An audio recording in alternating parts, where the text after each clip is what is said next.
the main thing I want to cover is this concept of tension. Other terms that fall in line with this is stability, irradiation, core engagement. This is super wobbly. I'm going to move it a little bit. Let's have so many pillows that are in the colors of Gryffindor. Just a side note. All right, so what the hell does all this mean? Words like tension, stability, irradiation, and core engagement. When it comes to training, people tend to want to brace their core to prevent injury, to, execute the exercise properly. But what does that really mean? How do we accomplish it? And do the words matter? Honestly, it doesn't. If I have to tell somebody, like, imagine a fucking linebacker running at you and you try to, brace. That's another word we can even throw in here. Brace. Actually, another word. Intra-abdominal pressure. So we got a lot of words that describe this idea of creating tension through our body while we're exercising. How I teach this to clients who don't really understand it, because I find that especially in a clinic setting, everyone's kind of just like loosey-goosey, flat, whatever it is, right? How I create the feeling of tension, the feeling of creating core engagement, the feeling of stability, the feeling of irradiation is exercises that make you feel it no matter what you do.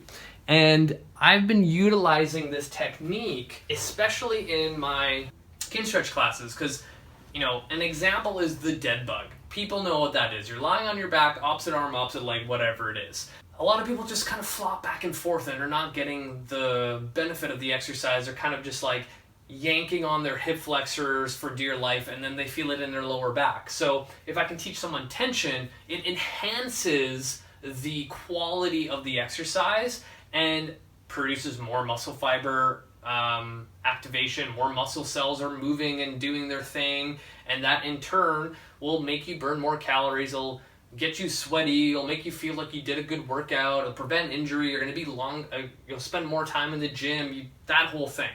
When I think about this stuff, what this means is safety, right? So if I were to go tell you to pick up a 100-pound dumbbell, you're going to oh shit, it's heavy. I need to make sure I brace and pick it up so I don't fuck my back up. That's tension, that's core engagement, that's bracing, that's intra-abdominal pressure, that's stability, that's irradiation. That gives you safety, right? So if I can teach this from the very beginning with a new client, new patient, whatever it is, they are going to be set up for success. If you skip this step in exercise, that's where injury comes to play.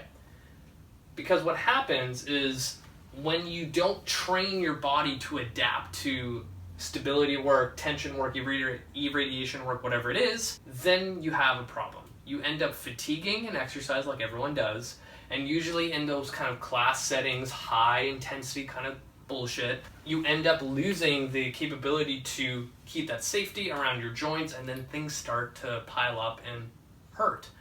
So, that being said, if we can create tension, we can create safety. Where does this fall in line with kettlebells? A few things. So the first thing that I tend to do is teach a client, depending on where they're coming from, but usually it's a low back pain case. So I teach them how to hinge. Depending again where they are, there's a few directions with this, but typically I will go down the route of a kettlebell deadlift that's elevated. We're going to be doing an elevated kettlebell deadlift. How heavy should you go? It depends. So there's kind of two trains of thought. One, you want to pick a moderate weight that's not too light or too heavy, because if it's too light, the person doesn't really get it. If it's too heavy, they might injure themselves because they're coming back from a back injury or whatever it is, and you kind of want to fall within the middle. The other train of thought is you want to go heavy because that gives you some external stimulus of oh shit, I need to pick up something heavy. I better brace for it, right? So it really is up to the discretion of the coach, you, whatever you want to do. I tend to go on the safer side, but again, depending on the situation. With that kettlebell, the way I teach tension, I will get someone set up for a deadlift. People that I've seen in the clinic and seen in the gym, anytime they come see me, I ask them this one question: what is your bracing strategy for your deadlift? And they don't know what I'm talking about, and they have no idea. Like, I spoke a different language to them, and they kind of just stare at me like, and I'm like, okay, we got some work to do. And then first I ask them, show me how you deadlift. And usually just by going to grab the barbell and setting up, I'm like, this is the reason why you have issues. But there's a lot of different factors in there. So let's get back to the kettlebell. So we're set up in the deadlift position. Kettlebell is elevated. Say we're using a 12 kilo. I will instruct the patient or client to grab the kettlebell and think about breaking the fuck out of that handle. And I get aggressive when I say this so they understand. I don't go, okay, when you grab a kettlebell, I want you to grab tight and just grip it really hard. No, I'm like, I want you to grab the kettlebell like your life depended on it, and I want you to fucking break it. Gripping that kettlebell as tight as possible. I then tell them, I want you to take a huge, deep belly breath. So now they know I'm gripping as tight as possible. I'm taking a deep breath in. And then I tell them, I want you to push your feet into the ground as hard as possible, and then push your feet out to the side as hard as possible, and then drive that thing up as hard as possible. And the moment they do that, they come up and back down, come up and back down, and I go, okay, how did that feel? They're like, damn, that was hard. I'm like, yeah, we used 12 kilo kettlebell, and we just used a better tension, stability, irradiation, core engagement, brace, and intra-abdominal pressure strategy that you've never used before in a exercise that you've done many times, but probably with really, really shitty form and didn't properly execute it. And your nervous system, your entire body was like, holy shit, what did you just do to me? That kind of tension will create more of a training adaptation and build a resilient, ironclad body. Look at that, selfish plug for my new book. That's how I utilize a kettlebell deadlift to create tension, this concept of tension. That is literally one of the first things I do with every single patient, every single client, to set them up for success. So now, if we go back to part 1, I talked about breathing. That's kind of here. Part 2, we're going into tension, how to create it, how to create that safety net. So you got breathing, tension, safety net.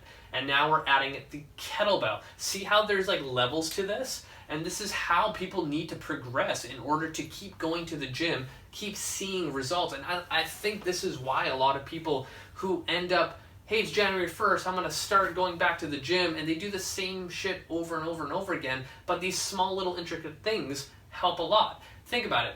Olympic weightlifters and powerlifters, they usually have 3 lifts that they practice all year round, but somehow they get stronger, they get bigger, faster, whatever it is, right? It's just how you implement it, what kind of principles of training you apply to it, and that goes a long way.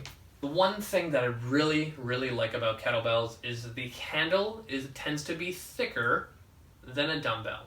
And usually the kettlebells that I use that are good quality have this, and it usually also happens on kettlebells that are the testing ones. So for women, like I wrote this before on part 1, depending on where your weight class is, you're either using a 12 or a 16 kilo, and those handles tend to be thicker.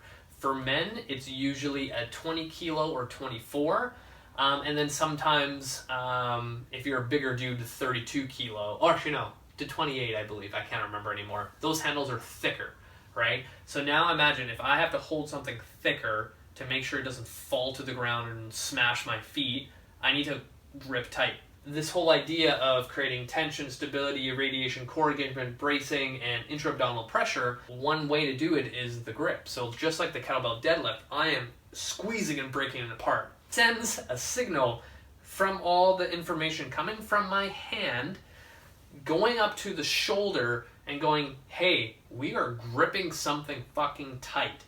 Make sure you centrate, boom, so that we can lift this thing. And centration can also be in this category as well.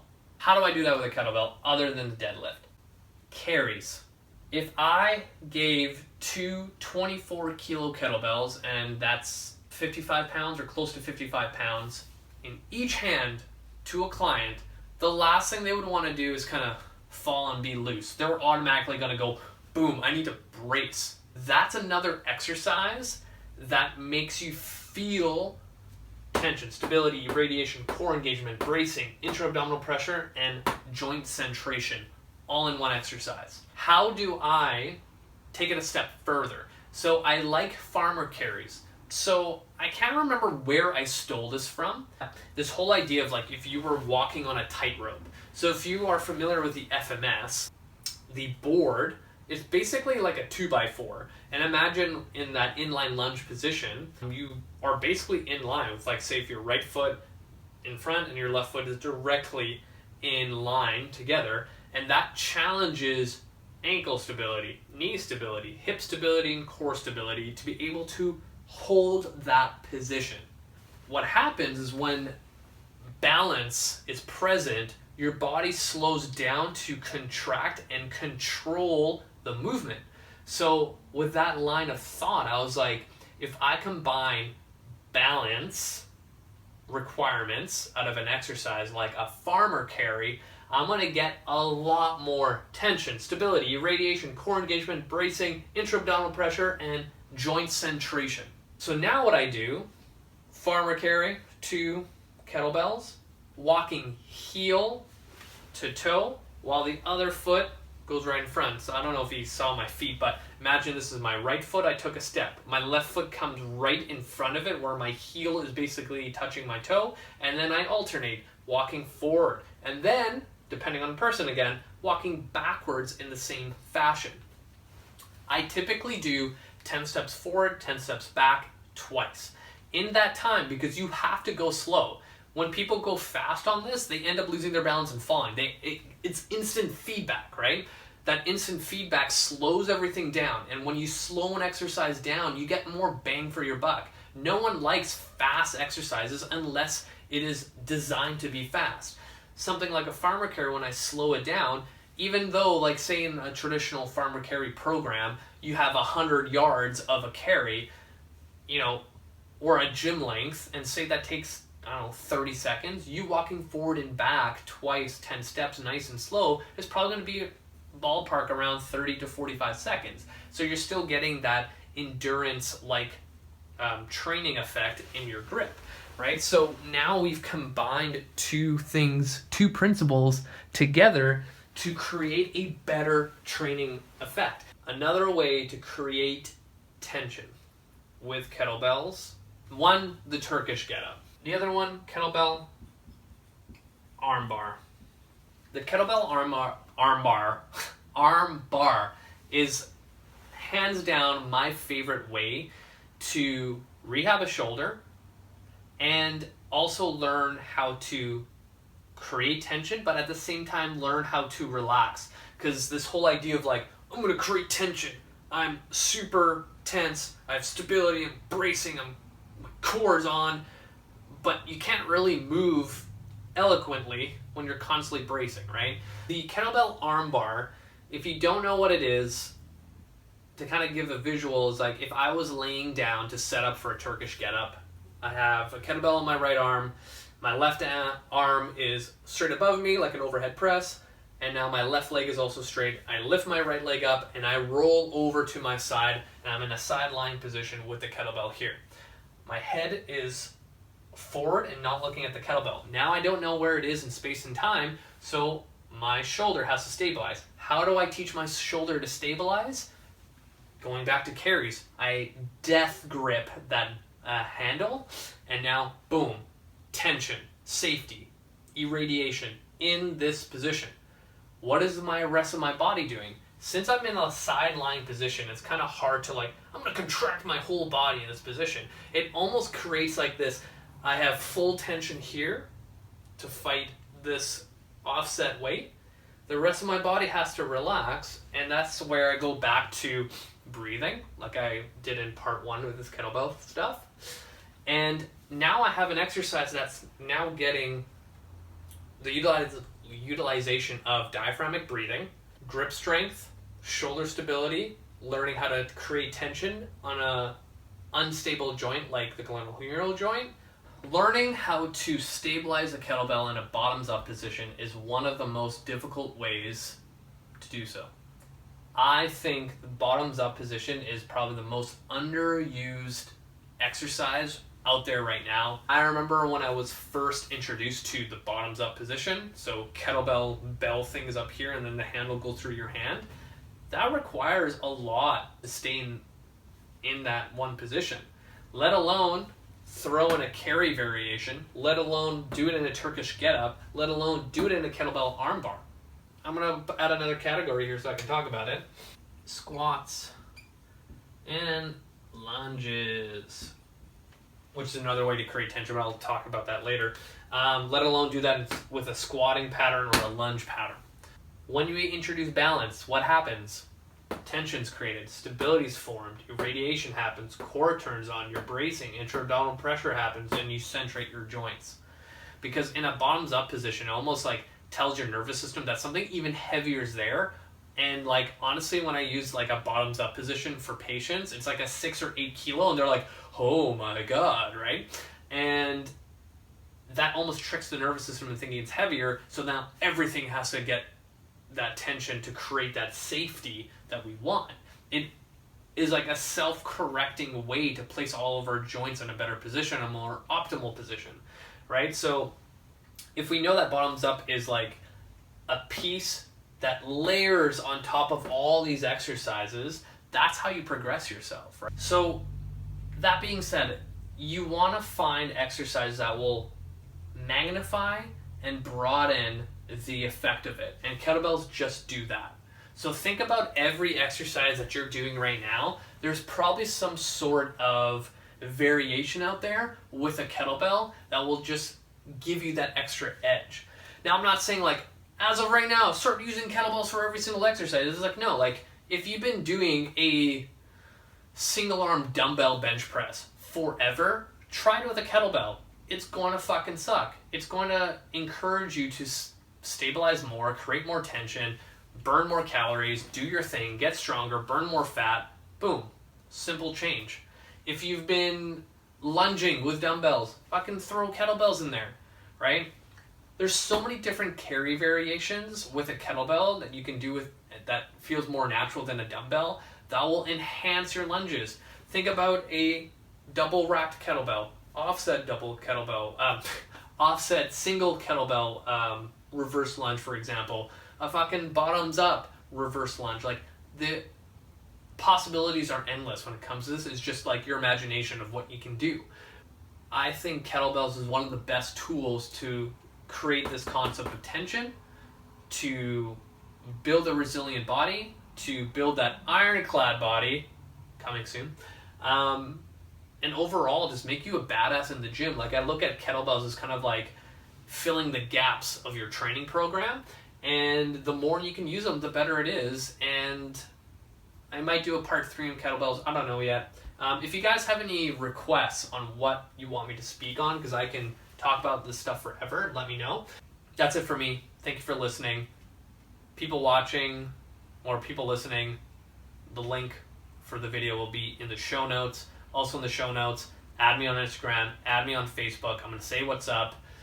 Thank you for listening, you guys. This is a lot of fun. Until next time.